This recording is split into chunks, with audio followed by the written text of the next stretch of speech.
barreau près la cour d'appel de Kinshasa-Gombe, en collaboration avec la Commission nationale de l'OHADA, célèbre les 10 ans du droit au OHADA en République démocratique du Congo.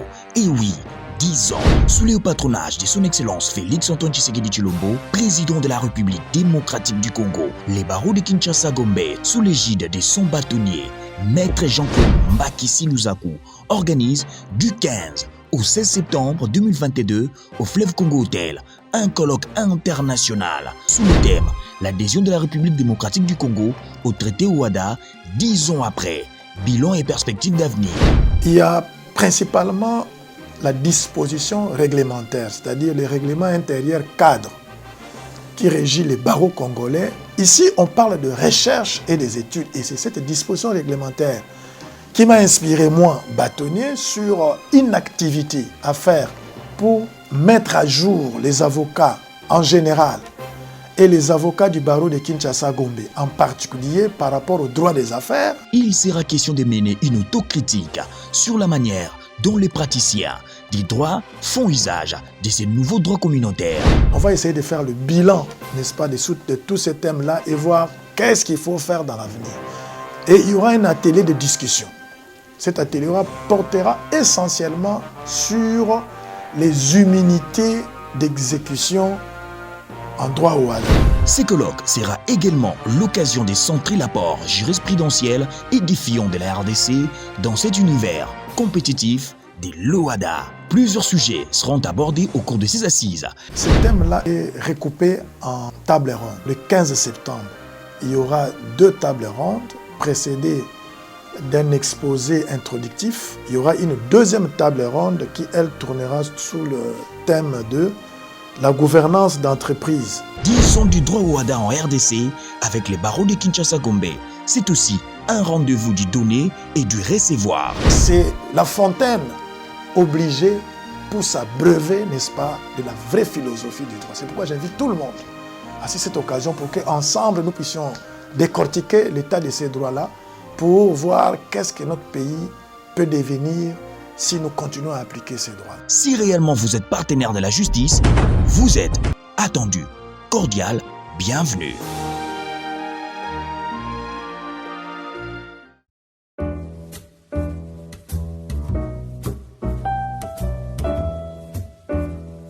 Septembre 2012, 12 septembre 2022. Cela fait 10 ans depuis que la République démocratique du Congo a adhéré au traité de l'Organisation pour l'harmonisation en Afrique du droit des affaires, OHADA. 10 ans après, plusieurs interrogations taraudent les scientifiques congolais. L'Organisation pour l'harmonisation en Afrique du droit des affaires a-t-elle réellement impacté dans l'amélioration du climat des affaires en République démocratique du Congo? A-t-elle eu un effet incitateur à telle enseigne qu'il a fait venir les investisseurs étrangers au Congo? Pour répondre à ces interrogations, le barreau près la cour d'appel de Kinshasa-Gombe, en collaboration avec la Commission nationale de l'OHADA, a organisé du 15 au 16 septembre 2022 à Kinshasa un colloque international sous le thème « L'adhésion de la RDC au traité OHADA 10 ans après, bilan et perspectives ». Plusieurs grandes personnalités du monde judiciaire ont rehaussé de leur présence ces assises, à l'instar de Esther Ngomutungui,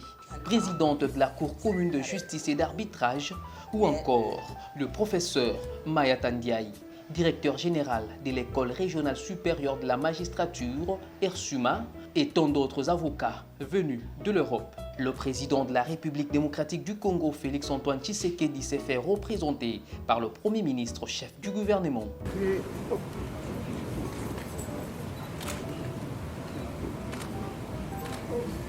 Jean-Claude Mbaki, bâtonnier de l'ordre du barreau près la cour d'appel de Kinshasa-Gombe, s'est montré très reconnaissant vis-à-vis de cette marque de considération du magistrat suprême. Qu'il me soit permis ce jour de remercier au nom de tous les participants, de tous les avocats du barreau de Kinshasa, de membres du conseil de l'ordre du barreau de Kinshasa et à mon nom personnel, Monsieur le Président de la République, chef de l'État, pour avoir salué et accepté d'accompagner personnellement ces colloques internationaux sur les 10 ans d'adhésion de la République démocratique du Congo au traité OADA. C'est rare, voire même très rare, qu'un chef de l'État s'implique personnellement dans les activités d'un baro. Le bâtonnier Mbaki a également rappelé le contexte dans lequel ce colloque est organisé. Ces jours, Monsieur le Premier ministre, chef du gouvernement, la question est posée. 10 ans après, qu'avons-nous fait de ces droits des affaires? A-t-il réellement impacté dans l'amélioration du climat des affaires en République démocratique du Congo? A-t-il eu un effet incitateur à telle enseigne qu'il a fait venir des investisseurs étrangers et autres dans notre pays? C'est à cette tâche que vont se livrer d'une part des panélistes et d'autre part les participants. L'activité des barreaux n'est pas seulement celui d'encadrer les avocats pour leur permettre d'exercer avec doigté et discipline la profession qu'ils exercent. Sachez-le aussi, Monsieur le Premier ministre et chef du gouvernement, tout barreau en République démocratique du Congo, singulièrement le barreau de Kinshasa-Gombe, a en son sein un centre d'études et de publication. L'article 96 du règlement intérieur cadre impose chaque barreau d'exercer des activités de recherche et d'études sur des questions de droit qui intéressent la vie nationale ou la vie du monde. C'est dans ce cadre-là que le barreau de Kinshasa-Gombe a pris l'initiative d'organiser ces colloques pour permettre à ce que les experts venant de partout, de l'Afrique, de l'Europe et de l'intérieur même de notre pays, de discuter sur les bienfaits du droit au OADA dans notre pays. Le professeur Roger Massamba Makela, président de la Commission nationale de l'OADA et l'un des précurseurs du droit au OADA en RDC, a quant à lui rappelé l'aperçu historique de l'avènement de ce droit communautaire en RDC. Mais l'OADA est arrivé il y a 10 ans avec un souffle nouveau, un rythme stimulateur, émulateur et attractif pour le droit des affaires. Quand je dis l'OADA, c'est avec son traité, mais aussi avec ses 10 actes uniformes. Le traité qui couvre le cadre institutionnel et les actes uniformes qui couvrent à la fois des règles substantielles au cœur du droit des affaires, comme le droit des sociétés, le droit commercial, le droit des contrats de marchandises, de transport de marchandises, le droit des sûretés aussi, mais là nous commençons déjà à arriver à la périphérie du droit des affaires avec le droit comptable également. Là, c'est le cœur du droit des affaires et sa périphérie dans des règles substantielles, mais aussi à travers ces actes uniformes, des règles de procédure.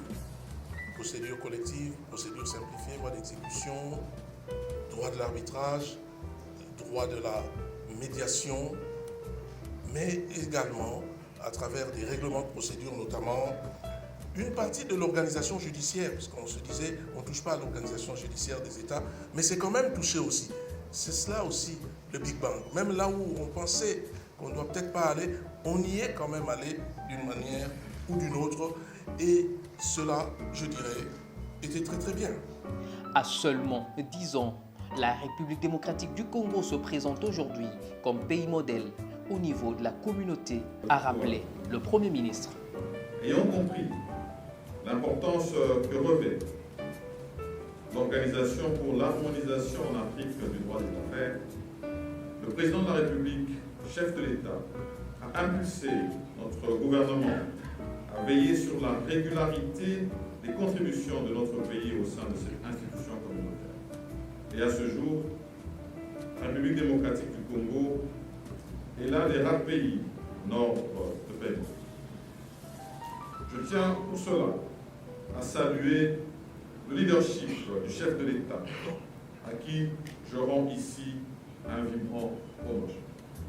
C'est un privilège pour notre pays qui est parmi les cadets dans l'ordre d'adhésion d'avoir un premier vice-président de la Cour commune de justice et d'arbitrage depuis quelques années. Je veux citer ici notre compatriote, le juge Robert Safari. Récemment encore, la République démocratique du Congo a envoyé une candidature au poste vacant d'un juge à la même cour, laquelle a été retenue. Et le juge Jean-Marie Kangouma a été élu parmi tous les candidats des 17 pays de l'OHADA, en remplacement de notre compatriote Siro Sirif. Notre commission nationale OHADA, l'une des rares parmi les mieux structurées et équipées, constitue à ce jour un modèle pour les autres pays africains, au point que ses animateurs sont régulièrement invités comme experts dans d'autres pays. Jean-Michel Samaloukonde a par cette même occasion sollicité l'expertise du barreau de Kinshasa-Gombe pour la réussite du mandat de la RDC à la tête de la conférence des chefs d'État et des gouvernements de l'OHADA, poste qu'elle devra occuper dès 2023. C'est ici pour moi l'occasion d'annoncer à la communauté tant scientifique que politique que la République démocratique du Congo pourra, au début de l'année 2023, être à la tête de la conférence des chefs d'État et de gouvernement de l'OHADA. Pour y parvenir, notre gouvernement aura besoin de vos études ainsi que de vos expertises et aussi de vos recherches issues de ces assises. Saisissant la balle au bon, le bâtonnier Mbaki a montré au gouvernement congolais combien son barreau était détenteur des compétences capables de servir la nation dans différents secteurs. Le barreau de Kinshasa-Gombe aussi est capable de produire des publications importantes sur plusieurs questions qui intéressent le droit, notamment le droit de l'environnement, le droit minier, les droits des hydrocarbures et autres. Il est donc impérieux, Monsieur le Premier ministre, chef de gouvernement, de faire aussi en sorte que le barreau, qui est composé des avocats de votre pays, puisse aussi être sollicité dans ces différentes matières pour apprécier comment les avocats congolais n'ont pas seulement l'art oratoire, mais aussi, ils ont aussi la capacité de produire des activités intellectuelles de haut niveau. Du 15 au 16 septembre, plusieurs salons thématiques ont tourné autour de la sécurité des contrats commerciaux, la gouvernance d'entreprise, la garantie des créances, les recouvrements des créances, l'immunité d'exécution et la sécurité processuelle. Maître Landry Pongo, l'un des spécialistes congolais du droit OHADA, cet avocat au barreau de Kinshasa-Gombe a écrit 19 ouvrages sur le droit OHADA. Il a exposé sur la procédure des saisies immobilières en droit OHADA. En ces deuxièmes jours du colloque international sur les 10 ans de l'OHADA en RDC, le thème sur les contentieux d'exécution a été abordé et particulièrement j'ai parlé de la saisie immobilière. Vous savez plus que quiconque, l'homme africain en général et les Congolais en particulier est attaché aux valeurs ancestrales et on parle souvent de la terre de nos ancêtres. Ça signifie que cet homme congolais est attaché à la terre. La question de l'expropriation de la terre est plus que d'une importance capitale. Et nous avons abordé la question de l'expropriation forcée et cette question sous l'angle OHADA, sous les OHADA, commence par ce qu'on appelle la saisie immobilière qui est enclenchée par un commandement aux fins de saisie immobilière, lequel est publié auprès du conservateur des titres immobiliers, suivi de l'élaboration et du dépôt du cahier des charges, de la communication aux fins de prendre communication du cahier des charges adressé à la partie poursuivie, audience éventuelle et finalement on passe à l'audience d'adjudication, signifie l'audience de la vente de l'immeuble du débiteur insolvable. Sourire aux lèvres, tous les participants sont sortis plus que satisfaits au regard du fond et de la forme de ce colloque qui revêt un caractère international dans le vrai sens du terme. Au regard du nombre de participants, on peut en déduire que c'est une réussite. Et surtout du fait que les autorités sont venues donner le go de début de travaux, on peut s'estimer chanceux d'avoir réussi le pari. Nous travaillons pour arriver à obtenir ces résultats-là en essayant d'approfondir les failles et exalter les avantages du dispositif OHADA. Et je crois qu'au terme de ce colloque, on aura un avis suffisamment unanime sur la question. Je suis plus que satisfaite et je félicite les organisateurs, le comité de droit OHADA en RDC, ainsi que le barreau de Kinshasa-Gombe, parce qu'ils ont pris les choses en main et les invités, les intervenants sont de marque et de pointure. On a été richement édifiés et on est en train de célébrer correctement nos 10 ans d'adhésion à l'espace OHADA. Cette formation nous a été utile déjà pour brosser l'état des lieux du droit OHADA avec toutes les procédures qui sont organisées et qui ont permis à l'État congolais de se mettre à un niveau de facilitation du climat des affaires dans ce pays. Parce que moi, personnellement, qui ai prêté serment en 2009, depuis l'adhésion en 2012 au droit OHADA, j'ai vu les différents changements qui ont permis à ce que notre législation ainsi que nos procédures soient à un niveau d'avancement qui permette en tout cas que le climat des affaires ici se soit amélioré. Nous sommes plus que joyeux du fait que ça a été un grand défi à relever. Nous étions tellement très contents de savoir que ces colloques seraient une réussite comme c'est le cas. Et nous saluons l'initiative de messieurs les bâtonniers, mais aussi de la présidence de la Commission nationale de l'OHADA. Grâce à leurs efforts conjugués ensemble, nous sommes parvenus à la réussite de cette activité ô combien louable pour non seulement notre barreau, mais aussi pour la réputation de notre pays.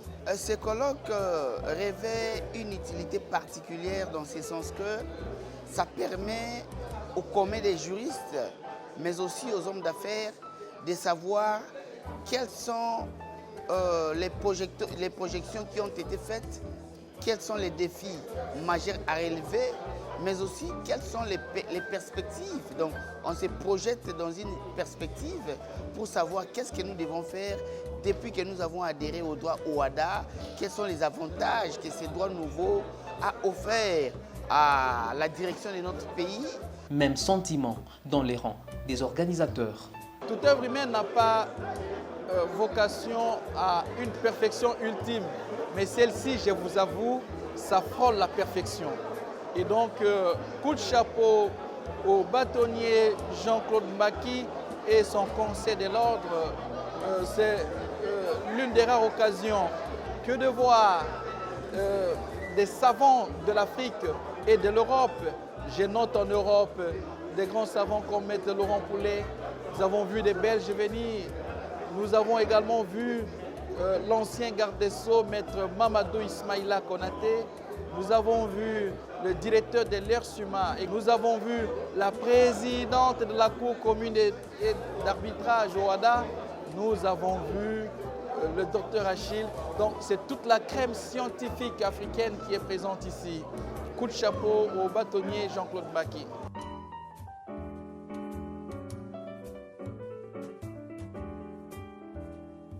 Pour lier l'utile à l'agréable, une soirée de gala a été organisée à l'intention de tous les participants, soirée au cours de laquelle des diplômes ont été remis à ceux qui se sont distingués en matière du droit OHADA en RDC. Ce colloque international a été également une occasion pour les avocats du barreau de Kinshasa-Gombe de s'ouvrir vers les nouveaux horizons.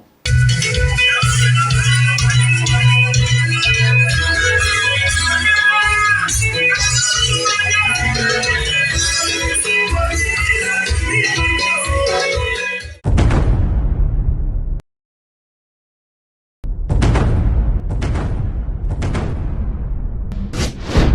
barreau près la cour d'appel de Kinshasa-Gombe, en collaboration avec la Commission nationale de l'OADA, célèbre les 10 ans du droit au WADA en République démocratique du Congo.